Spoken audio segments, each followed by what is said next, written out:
se pregunta, ¿cómo es posible esto? Y ya tenemos una explicación. Tenemos una explicación de por qué el omeprazol no hacía nada y tenemos una explicación de por qué su jefe cambió. Y la explicación ya se conoce. Cuando una persona se siente amenazada, se activan unos núcleos en el cerebro que se llaman amígdalas. Siempre digo lo mismo, pero es que no quiero que haya confusión. Cuando hablo de amígdalas en el cerebro, no estas. Porque en una ocasión, con un grupo de pocas personas, no llevaba imágenes, no llevaba cerebros, que a veces llevo cerebro, empecé a hablar de las amígdalas y una persona empezó a ponerse súper pálida. Y yo digo, este se me cae redondo. Digo, ¿qué le está pasando? Digo, oye, ¿te encuentras bien? Y me dice, no. Digo, ¿pero qué te pasa? Y dice, que estoy entendiendo toda mi vida. Y ya no tiene remedio. Me las quitaron de pequeño. Vean, la confusión viene de que amígdala en griego es almendra y se parecen a estas, pero no son estas. Están en el cerebro. Es nuestro detector de amenaza. Cuando la amígdala se activa ante la percepción de una amenaza, lo primero que hace es robar sangre de la parte anterior del cerebro, lo cual produce cambios muy importantes en la percepción de nuestros recursos, porque al activarse la amígdala y reducirse el aporte de sangre a la zona anterior del cerebro, se pierde capacidad de comprender, se pierde capacidad de aprender, se pierde capacidad de ser creativo y se pierde capacidad de tomar buenas decisiones. Por eso, cuando tú, Blas, antes hablabas del sentido positivo de la vida, incluso en la enfermedad, es muy importante, porque si tú la enfermedad solo la vives como una amenaza, no podrás encontrar recursos naturales que tienes que te pueden ayudar a tomar vías que favorezcan la curación, porque ni siquiera las verás. Por eso un niño, una niña en un colegio, en una escuela, un estudiante en una universidad, donde sea, una persona en una empresa, que se sientan amenazados, no que estén amenazados, que se sientan amenazados porque no hay una cultura de encuentro, de cordialidad, de afecto, y activen estos centros, no importa lo inteligentes que sean, no podrán comprender, no podrán aprender, no podrán ser creativos. No porque no lo tengan, sino porque cuando se activan las amígdalas, el riego de la zona anterior del cerebro se reduce. Y esto explica perfectamente por qué determinados jóvenes que no van bien en un contexto y no aprenden, cuando les cambias el contexto, les cambias la forma de enseñanza, aprenden y aprenden muy deprisa. Pero es que el efecto en el cuerpo es también muy marcado, y uno de los efectos es en el estómago. Cuando una persona se siente amenazada, y Margarita se sentía amenazada por su jefe, que no necesariamente la estaba amenazando, pero ella se sentía amenazada, el sistema nervioso simpático hace exactamente lo mismo que si te persiguiera un tigre. El tubo digestivo lo paraliza. ¿Entendéis? Porque no te vas a poner a comer si te persigue un tigre. ¿Qué pasa con un estómago que se paraliza? Un estómago que se paraliza es un estómago a través del cual la comida no puede fluir bien. La comida, cuando no fluye bien, se estanca. Cuando se estanca, se pudre. Cuando se pudre, fermenta. Cuando fermenta, produce gas. ¿Qué hace el gas? Hincha las paredes del estómago. No hay medicación, bueno, algunas que te reducen el gas, pero el omeprazol, por más que te baje el ácido, si el problema no es el ácido, el problema es la dilatación del estómago. En el momento en el que Margarita empezó a buscar el encuentro al principio con una tenue sonrisa forzada, estaba mandando al cerebro un mensaje: tú no sonríes en presencia de la amenaza. ¿Os imagináis el tigre y que digas tú, ¡oh, qué oportunidad! ¡Oh, charlemos! No. Entonces, el simple hecho de el propio cuerpo disponerlo para el encuentro, y la sonrisa es así, es suficiente para que el sistema nervioso simpático se desconecte y se active el parasimpático. ¿Por qué se le quitó el dolor a Margarita? Porque el estómago empezó a funcionar. Ella no tenía ningún problema de estómago, por eso en las endoscopias no se veía nada, no había nada. Porque la dilatación no se ve en la endoscopia. Bien. Cuando el profesor Hanseli, del que os he hablado, le entrevistaron porque se hizo muy famoso. En una de las entrevistas de radio le hicieron una pregunta normal. Su respuesta fue singular. Estamos hablando de un fisiólogo puro que se pasó 25 años en laboratorios. No estamos hablando de un místico, no estamos hablando de alguien, de un filósofo, no estamos hablando de un gran humanista, hablamos de un biólogo puro.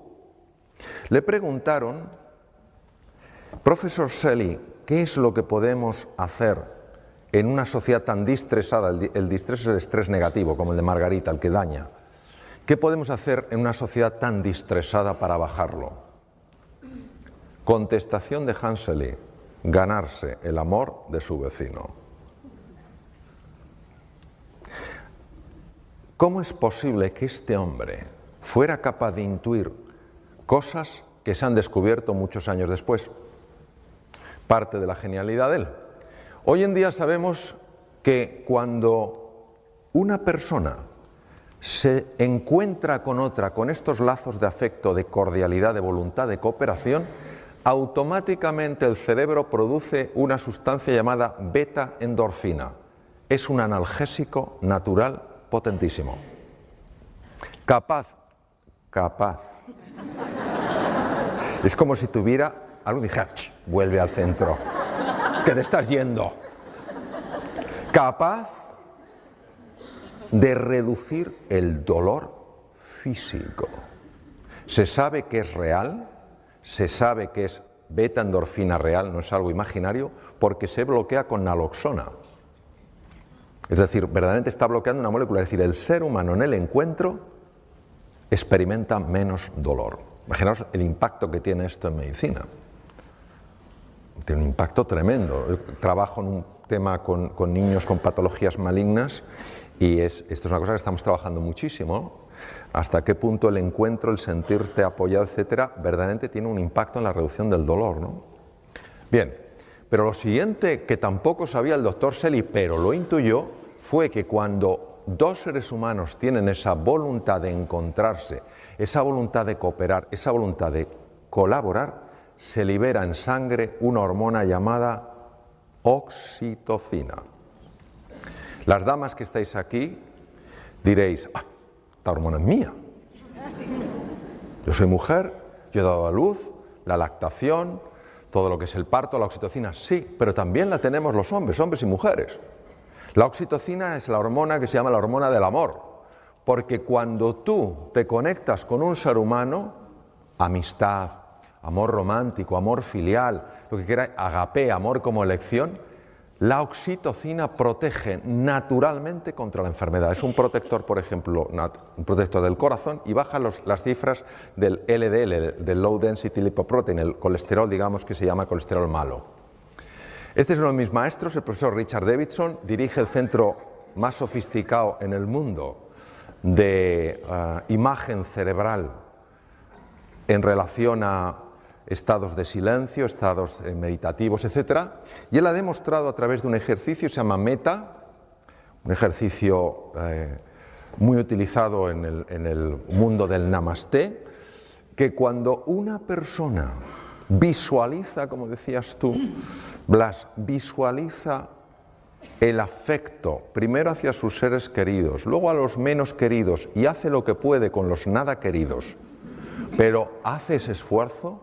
Él ha observado, es el primer científico en el mundo que lo ha podido observar, ha observado que la parte anterior del cerebro, que si os acordáis es la que se bloquea cuando la amígdala se activa, ¿os acordáis? Pues resulta que empieza a crecer en grosor, aumenta la neuroplasticidad, la formación de nuevas neuronas y es capaz entonces de neutralizar el miedo. Luego quiere decir que el antídoto natural del miedo es el amor, no es el valor, es el amor. Cuando la amígdala que estaba activada se desactiva, la parte anterior del cerebro puede funcionar bien. Claro, esto tiene unas implicaciones enormes. Porque quiere decir que una persona que se siente amada, que se siente querida, es una persona que intelectualmente va a funcionar mejor. Y una persona que se siente humillada, que se siente avergonzada, que se siente empequeñecida, intelectualmente va a funcionar peor, porque esos estados de ánimo están afectando al funcionamiento de su cerebro. Estas son otras cosas en las que se ha demostrado, otros investigadores, que cuando una persona se siente amenazada, los dos lados del cerebro no se llevan bien. Sabéis que tenemos dos hemisferios, ¿verdad? Es como una nuez, el izquierdo y el derecho. Pues se ha visto que cuanto más amenazada se siente una persona, más lateralización se produce, es decir, menos hablan entre sí los dos hemisferios. ¿No os parece que lo lógico sería que ya que tenemos dos hemisferios, por lo menos se lleven bien? Parece de cajón. Pues no, se llevan mal. ¿Cuál es el problema? El problema es que el lado izquierdo, el hemisferio izquierdo, es muy bueno en unas cosas. Es muy bueno en razonamiento lineal. Esto me lleva a esto, esto me lleva a esto, esto a esto. Es muy bueno organizando, es muy bueno estructurando, es muy práctico, muy organizado, muy fiable en eso. Pero el hemisferio derecho es mucho más imaginativo. El hemisferio derecho además es el que tiene más conexión con el cuerpo físico. El hemisferio derecho es la puerta al inconsciente. Claro, nosotros necesitamos a los dos, necesitamos al soñador y al hacedor. Necesitamos al imaginativo y al práctico. Necesitamos a los dos. Cuando una persona se siente amenazada, los dos hemisferios se desenganchan. Curioso. A nivel del corazón, se ha visto que el amor, el desarrollar este deseo, no pensemos en un amor azucarado, te amo. No, estamos hablando de algo como forma de ser y de estar en la vida, muy en la línea de lo que tú has comentado, Blas, es decir, tu deseo de siempre buscar lo mejor en la otra persona y por supuesto en ti. Cuando tú haces eso, se observa algo interesantísimo. Nosotros para ver el ritmo del corazón usábamos el electrocardiograma, pero resulta que es muy vasto para medir la dimensión de la que os voy a hablar. Y ahora existe una metodología mucho más fina que permite ver lo que se llaman las alteraciones finas del ritmo cardíaco.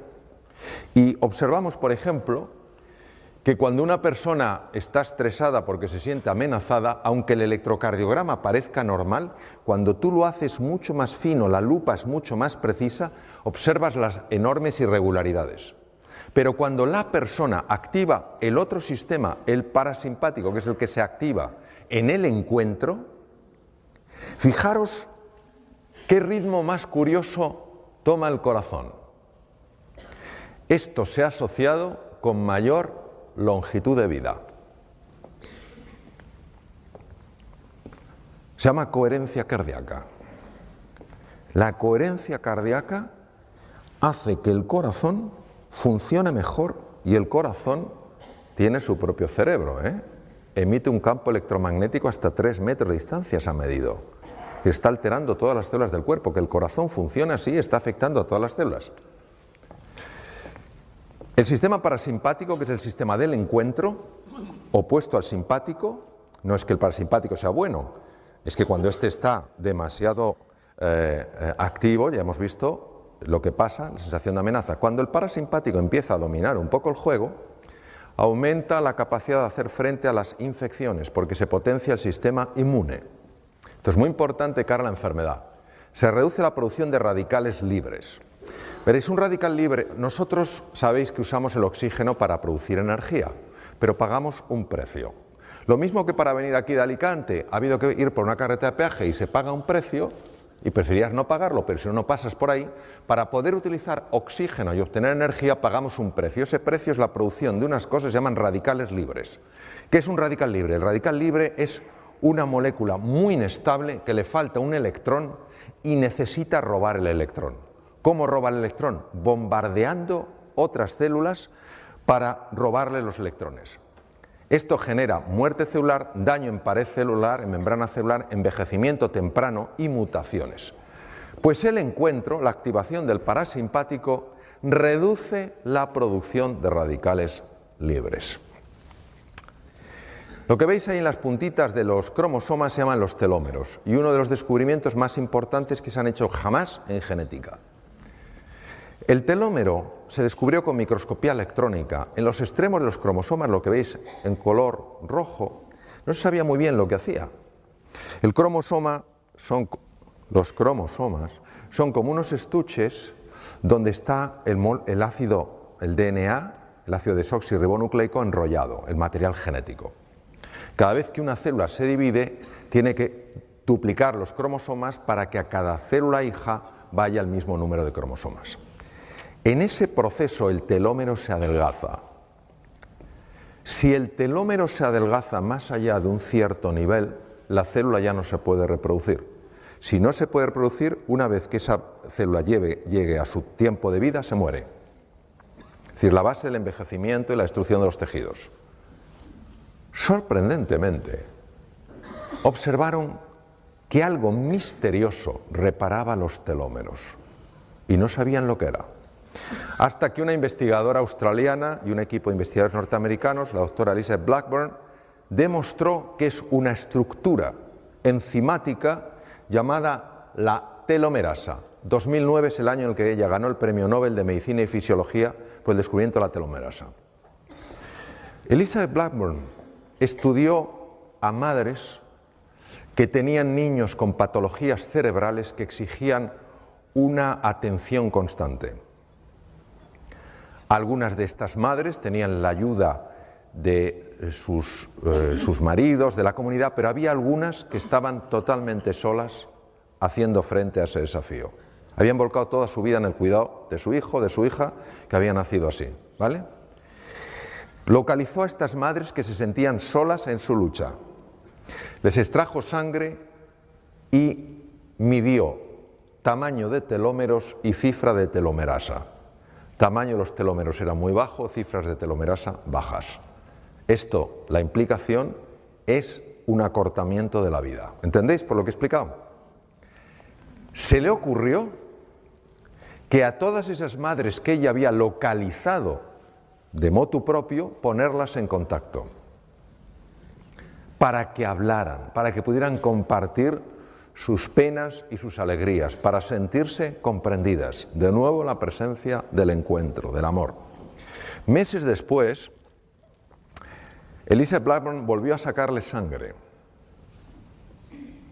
Los telómeros tenían longitud normal y la cifra de telomerasa se había normalizado. El centro más importante del mundo de investigación en monos, el mono que se utiliza ahora es el macaco, que es el mono que parece que ha hecho la mili, porque tiene el pelo como rasurado así, ¿sabes? Por el chimpancé ya prácticamente no se utiliza, lógicamente. Entonces, el centro más importante del mundo está en Estados Unidos. Hicieron la prueba de separar a monitos de sus madres y de sus familias y criarlos solos. Los monitos se volvieron muy agresivos y bloquearon la expresión de dos genes, bueno, un montón de genes, pero de dos familias de genes. La familia de genes que protege de las infecciones, el sistema inmune, cada vez estaban malos, cada 2 por 3, y genes que afectan al desarrollo de la inteligencia del simio. Era la primera vez que se documentaba que la falta de afecto tenía este impacto. Entonces eligieron una pareja de monos ya adultos muy cariñosos, muy achuchones, como vosotros los de Cambi, de abrazo. Entonces pusieron a esos monitos que no habían expresado genes de la inteligencia de simio ni genes del sistema inmune a interaccionar con estos monos amables y cariñosos. Meses después, estos monos habían transformado su conducta, mucho más sociables, los pequeños, más sociables, pero es que además les sacaron sangre y vieron que ahora sí expresaban los genes de protección del sistema inmune y los genes de desarrollo intelectual en el macaco, que hace que resuelvan cosas que si no, no pueden. Impresionante. Es decir, nunca es tarde para amar y nunca es tarde para esperar un efecto del amor. No importa el pasado que una persona haya tenido. Ahora vamos a hablar de la importancia del silencio. ¿Por qué es tan importante el silencio? Es tan importante el silencio por lo ruidosa que es nuestra mente. Descartes, siglo XVII, padre de la filosofía racionalista, un hombre muy reconocido. Hay un joven filósofo, también francés, al lado de Descartes, era un don nadie, hoy todos le respetamos inmensamente, Blaise de Pascal, principio de Pascal, que tú de eso sabrás un montón. Principio de Pascal, fijaros lo que dijo Pascal. He descubierto que toda la infelicidad del hombre deriva de una sola causa, su incapacidad para mantenerse en quietud en su habitación. Y uno se pregunta, ¿de qué habla? Nuestra mente condicionada busca el control, el estatus y la posición porque se siente separada de todo. Y esa sensación de inseguridad, que no es la inseguridad del ser humano, es la inseguridad de la mente que maneja, que se llama mente dualista o condicionada, hace que para conseguir sentirse segura, se busque con desesperación el estatus, la importancia, el reconocimiento. Y ahí es donde entra la rivalidad, porque es una mente con una idea escasa del universo. Entonces, si yo quiero algo, te lo tengo que quitar a ti. De aquí viene la rivalidad. Nuestra mente condicionada está totalmente juzgando, evaluando, comparando, lamentándose por el pasado o preocupándose por el futuro. Poneros un momento de pie. Algunos no estáis como estáis, alguna ventaja tenéis que tener. Bien.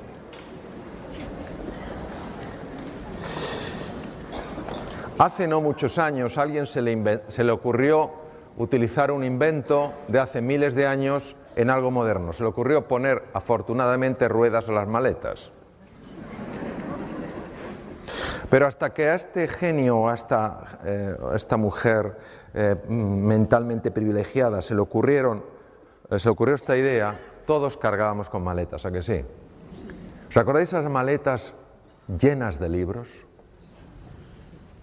O esas maletas llenas de algo pesado. Bien, imaginaos que tenemos dos maletas en el suelo. A la izquierda una y a la derecha. Maleta sin rueda, maleta pesada. Vamos a usar la imaginación. Yo sé que no hay maletas, pero vamos a imaginar que las hay. Entonces, vamos a coger la maleta izquierda, que pesa mucho. Entonces no vale hacer así. No hay nadie que esté aquí tan cuadrado. Entonces, ¿qué haga uno? Ni tampoco hay que quedarse así, que no puedo, hombre. Una cosa media, la izquierda. Pesa, ¿verdad? Ahora la derecha. Bien. ¿Se anotáis el peso? En la imaginación. ¿Notáis el peso? ¿Cómo uno va a caminar bien por la vida con semejantes maletas? Vamos a dejarlas caer. Ahora vamos a poner un nombre a cada maleta. La maleta de la izquierda se llama la maleta de las lamentaciones por el pasado. ¡Ay, si hubiera hecho caso a mi abuela! Yo hubiera estudiado idiomas. ¡Ay, si no hubiera sido tan... ¡Ay, si hubiera elegido mejor! Nos suena, ¿verdad? Esto es como el omeprazol. Nos suena a todos. La segunda maleta es la de las preocupaciones por el futuro. ¡Ay, qué será de mí! ¡Ay, cuánto durará esto! Ya nos podemos sentar. Si esperabais algo más sofisticado, no lo hay. Esto es lo que hay. Bien.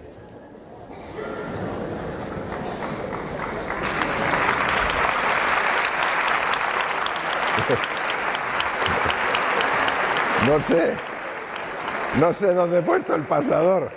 Yo creo que con tanta con tanta granada, incluso dónde he puesto el paso impresionante. ¡Ah! Estaba camuflado. Ha decidido, como el micrófono, ponérmelo difícil. Bien, vamos a ver. Esta tendencia natural a arrastrarte al pasado y natural a arrojarte al futuro es tremendamente contraproducente en el ser humano, porque la mayor parte de las veces no es para acordarte de algo agradable, sino que es para lamentarte de algo.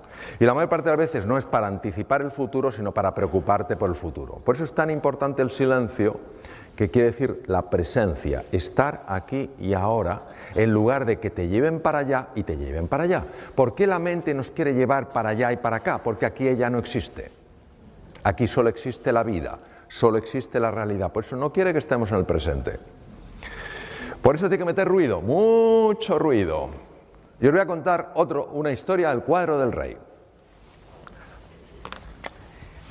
Había un rey que tenía un hijo, el joven príncipe, y el rey quería transmitirle a su hijo aquello que había hecho que su reino, que era una isla inmensa, fuera un reino de paz y de prosperidad a lo largo de muchos años.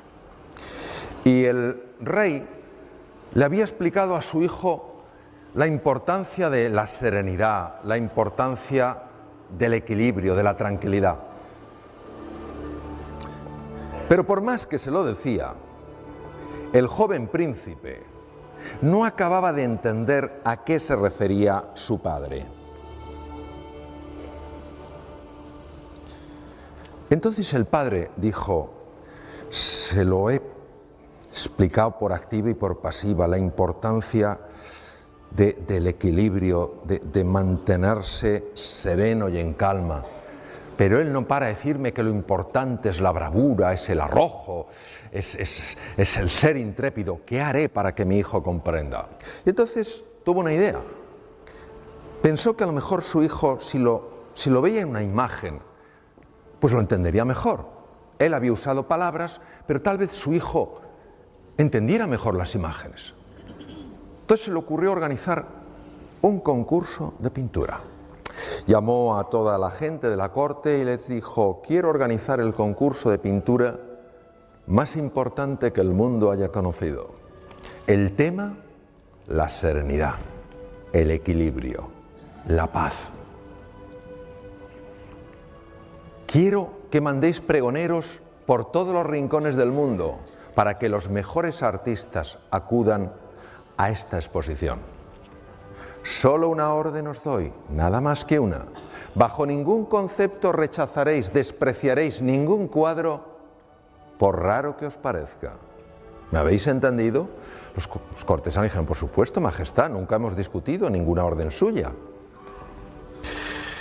Los pregoneros fueron por todo el mundo hablando de este concurso magnífico de pintura. Y pronto los mejores cuadros empezaron a llegar a aquella exposición, a aquel concurso. Cuadros que reflejaban mares en calma, un cielo azul, una gaviota sobrevolando, aquel mar tranquilo y en paz. Los cortesanos estaban chiflados. Bueno, qué cuadros más bonitos, qué calma transmiten, qué serenidad. Su majestad va a tener difícil elegir el ganador porque son todos extraordinarios.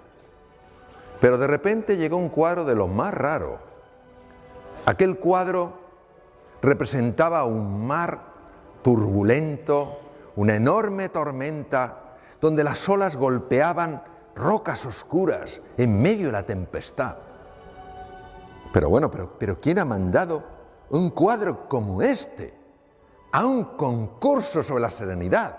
Fuera de aquí, que no estropee la belleza del conjunto. Un momento, dijo otro de los cortesanos, acuérdate de lo que dijo su majestad. Bajo ningún concepto rechazaréis ninguna obra, por rara que os parezca. Está bien, pues vamos a ponerla allí, al rincón, donde nadie la vea. Que no perjudique, que no estropee la belleza de estos cuadros. Llegó el día en el que el rey, su majestad, tenía que elegir el cuadro ganador. El rey empezó a mirar aquellos cuadros y conforme iba recorriendo uno y otro cuadro, cada vez su semblante era más triste. Y cuando llegó al último, los nobles le preguntaron: pero majestad, ¿es que no le gusta ninguno? Sí, son muy bonitos, pero a todos les falta algo. ¿Qué es aquello que hay allí? ¿El qué, majestad? Eso parece un cuadro. Sí, majestad, es un cuadro, pero un cuadro pintado por un demente. Ni se le ocurre ir a verlo, porque es que le va a reducir la sensación de belleza que hay aquí. El rey decidió explorar. Se fue allí, observó aquel extraño cuadro, con aquellas rocas oscuras, golpeadas por las olas, aquella tempestad, aquella oscuridad. Y de repente dijo, ¡oh! Este es el ganador. Sin duda este es el ganador. Pero, Majestad, nunca hemos discutido nada que haya dicho usted. ¿Pero qué ve en este cuadro para declarar que es el ganador? Dice, no lo habéis visto bien, acercaros. Y el rey les señaló algo que el pintor había puesto, algo que había dibujado. En medio de aquellas rocas, bajo aquella tormenta, había un nido y un pajarito estaba alimentando a su cría, completamente ajeno a la tempestad. Entonces el rey les dijo, la serenidad no es no tener dificultades en tu vida, no es que no haya tormentas en tu existencia, es que siempre tengas muy claro cuál es tu prioridad. Ese es el cuento.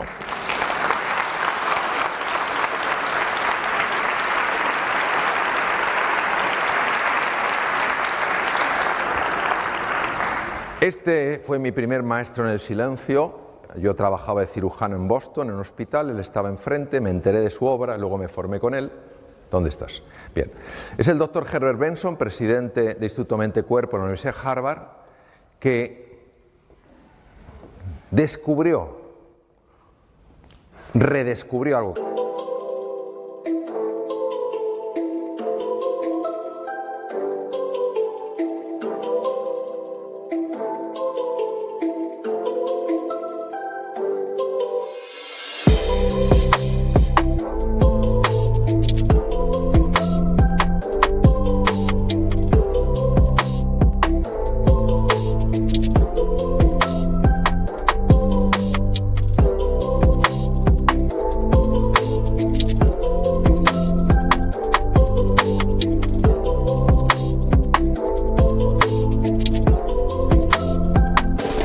Había sido descubierto hace miles de años, redescubrió que la mente ruidosa genera enfermedad. Que esta especie de rumiación, ¿sabes lo que os digo? Que te pasa una cosa por la mañana, que te incomoda, y está uno todo el día con lo mismo. Todo el día, parece una vaca, rumiando, somos así. Entonces él se enfadaba, me recuerdo en su despacho, decía, parar el tren de pensamientos perturbadores que entran sin tu permiso en la conciencia. Yo lo veía que se ponía como una moto. Ya lo entiendo por qué. A él le importaba mucho acabar con la hipertensión arterial, que sabéis que va dañando las arterias, y él sabía que si se conseguía activar el parasimpático, sistema nervioso parasimpático, las personas seríamos menos reactivas y por tanto la tensión se regularía. Se fue a Dharamsala, en el norte de la India, donde vivía la comunidad tibetana. Después de un año de negociaciones con el Dalai Lama, el Dalai Lama le dio permiso, hizo registros de los monjes y vio que eran capaces de activar el parasimpático entrando en silencio. Lo aplicó a sus enfermos, algunos de ellos iban a cirugía cardíaca y mostraron un menor índice de complicaciones en la operación. Fue el primero en el mundo que con técnicas científicas, con abordajes científicos, mostró que el silencio ayuda a reparar el cuerpo. ¿Qué le pasó? Pues que algunos de sus enfermos, con el paso de los años, empezó a decirle, doctor Benson, no es que esté mejor ya de la salud, que esté mucho mejor, es que pienso con más claridad, es que resuelvo mejor las cosas. ¿Qué me está pasando? Entonces él empezó a estudiar la creatividad. ¿Qué le pasa? Sincronización entre los dos hemisferios. Lo que no pueden separar, lo que no pueden resolver de forma independiente, sí lo pueden resolver de forma conjunta. Nuestra mente se parece a un mar revuelto lleno de olas que no nos deja pensar, que no nos deja ver las cosas con claridad, y cuando uno serena ese agua, pues puede descubrir lo que hay fuera. Vamos a hacer un ejercicio. Un ejercicio, sé que dais talleres de esto, es lo que se llama hoy mindfulness, en el sánscrito es vipassana y shamatha, atención estable, vipassana, profundizar, insight, descubrir, ir más allá. Entonces, los que estáis sentados os voy a pedir que toméis una posición en la silla, los que estáis ya en posición de loto, Tal cual. Ahí veo varias personas en posición de loto, no tengo nada que decir, loto, medio loto, en fin. Sentados con la espalda recta, el cuello largo quiere decir que la barbilla hacia abajo, ahora me dirigiré especialmente a los que estáis de pie, el cuello hacia abajo, la espalda recta, los pies descruzados, las manos con las palmas abiertas en los muslos, no en los del vecino, o en el regazo. El ideal son las palmas hacia arriba, ¿vale? A los que estáis de pie, os sugiero encarecidamente que mantengáis los ojos abiertos. Es verdad, lo digo en serio, porque es muy importante, pero no por ello que no sigáis incluso con los ojos abiertos, porque hay una cosa que es mindful walking, donde tú estás con los ojos abiertos y estás meditando. O sea, que no penséis que por tener los ojos abiertos no se puede meditar. Entonces, pero sí que tengáis los ojos abiertos o entreabiertos, ¿vale? ¿De acuerdo? ¿Estamos todos en posición? Si tenéis algo, salvo algo que os pese, si es un abrigo, nada, pero si es una cosa pesada la ponéis en el suelo, ¿vale? Entonces vamos a hacer este ejercicio, que es muy sencillo. La sugerencia, la propuesta, la oportunidad es cerrar los ojos o dejarlos entreabiertos, porque los ojos abiertos se despista muy fácilmente. Si decides cerrarlos, que sea cerrar suavemente, nada de cerrar diciendo aquí no entra ni un fotón. No hay que hacer ninguna presión. Si son cerrados, amablemente cerrados, y son entreabiertos, suavemente entreabiertos, y como tienes el cuello largo, mirando un poco hacia abajo, ¿vale? Entonces, voy a poner un poco de musiquita. Lo que voy a pediros, por favor, es que toméis conciencia de la posición de vuestro cuerpo en la silla.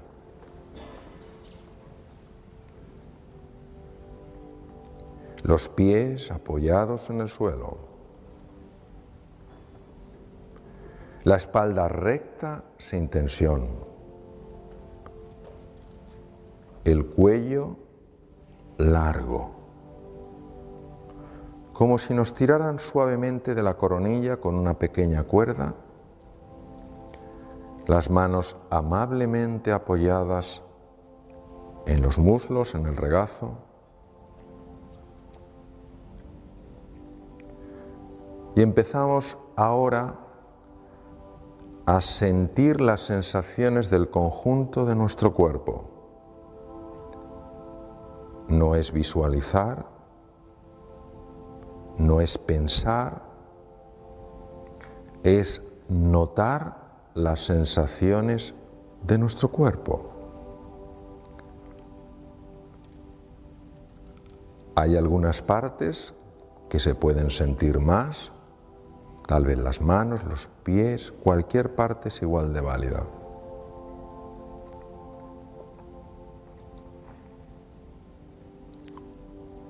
Y si algún pensamiento nos distrae, con amabilidad, con gentileza y con firmeza,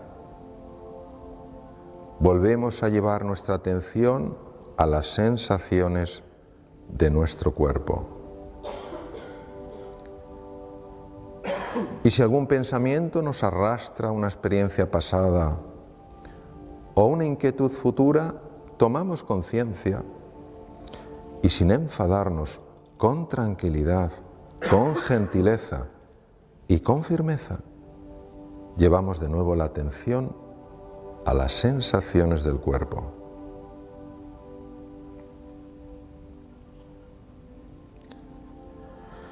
Y ahora vamos a poner nuestra atención en las sensaciones de la respiración. Cuando respiramos, tomamos aire por la nariz. Cuando expiramos, expulsamos aire por la nariz.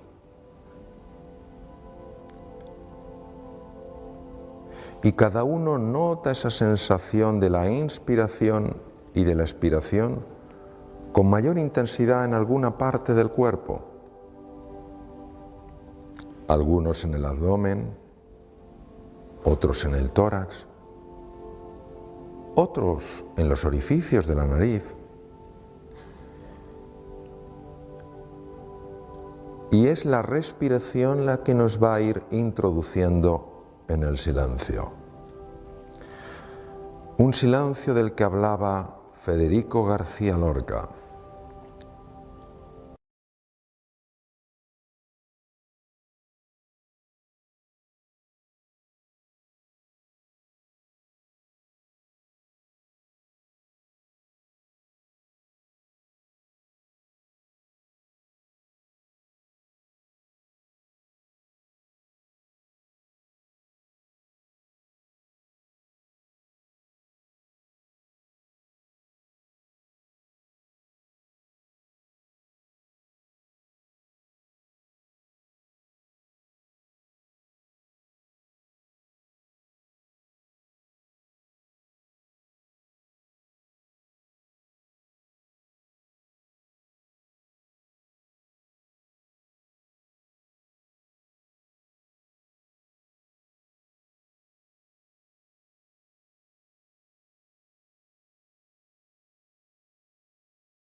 empezaremos a volver suavemente al nivel de conciencia del que partimos.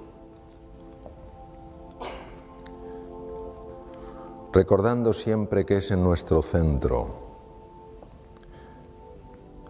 que es también universo y que es vida, habita la serenidad, la sabiduría, la creatividad, la comprensión profunda y el amor.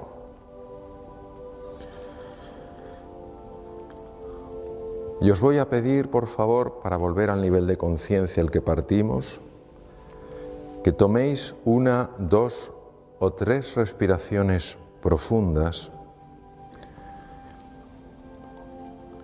y poco a poco empecéis a abrir los ojos para volver a encontraros en este espacio completamente orientados en tiempo y en lugar. Vamos abriendo poco a poco los ojos y a medida que vamos abriendo los ojos nos vamos estirando como si fuéramos guepardos en la sabana africana. Magnífico. Muy bien.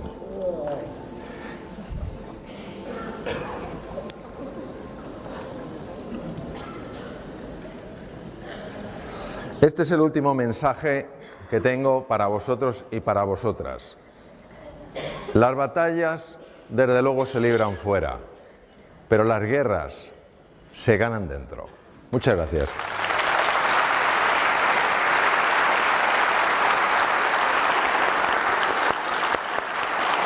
Gracias. Muchas gracias.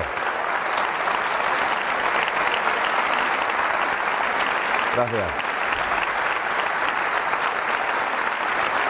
Muchas gracias.